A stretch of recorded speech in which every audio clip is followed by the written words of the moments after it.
உங்ககிட்ட அவ்வளவு பணம் இருக்கா?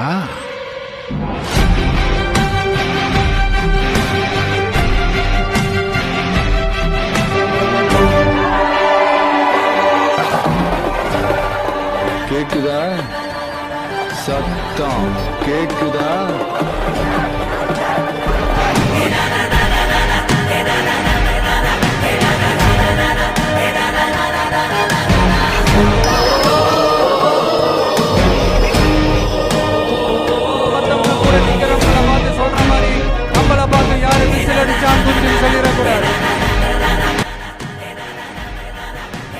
நம்மளுடைய கொள்கை கோட்பாடுகளையும் வழிகாட்டி தலைவர்களையும் மனசுல நிறுத்தி நாம செயல்படுறத பார்த்து இவங்க வேகமானவங்க ஆனா விவேகமானவங்கன்னு சொல்லணும். எல்லாரும் அப்படி சொல்ல வைக்கிற மாதிரி நாம செயல்படணும். எஸ், சொல்லல முக்கியம், செயல் செயல் செயல் தான் முக்கியம்.